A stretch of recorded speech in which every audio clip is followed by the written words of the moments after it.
कहे के बाटे जवन बाद में तू कही हो, बात होई रात भर ऑनलाइन रही हो। हेलो अब बोला ना ए जान, कहे के बावे जवन बाद में तू कही हो, बात होई रात भर ऑनलाइन रही हो। कुछ कही तो बाबू काहे नहीं घुमाना, प्यार हमसे करेलू हम बानी जाना।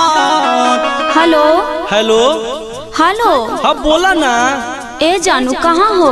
अरे पंडाल बनतानी कह ना। अच्छा अच्छा ओके करे जा, हमहू आवतानी अपना सखी के साथ देख। अरे आवो हो आवो, प्यार तू करेलू हम बानी जानत। कौन रख दे सोना पंडाल बानी बनत, कौन रख दे जान पंडाल बानी बनत, कौन रख दे सोना पंडाल बानी बनत।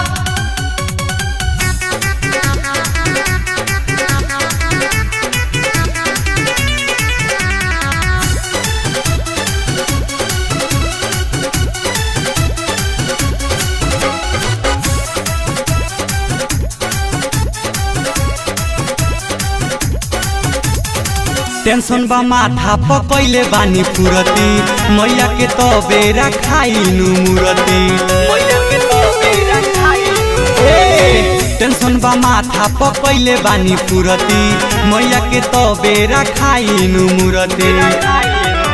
हई तोहरे रहम हम हरदम अमाना।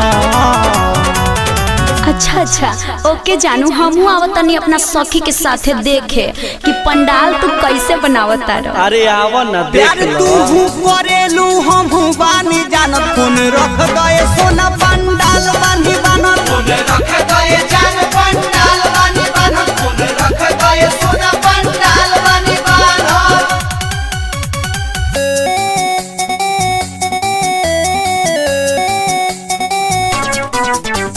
ललचा रिकॉर्डिंग स्टूडियो गोपालगंज।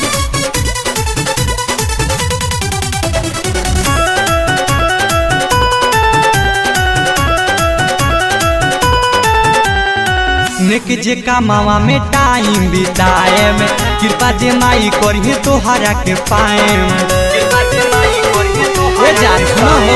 नेक जे कामावा में टाइम बिताए, कृपा जे माई करिए तोहरा के पाए। परदेसी आलम से काहे जिद बारू ठाना, प्यार तू करेलू हम बानी जाना।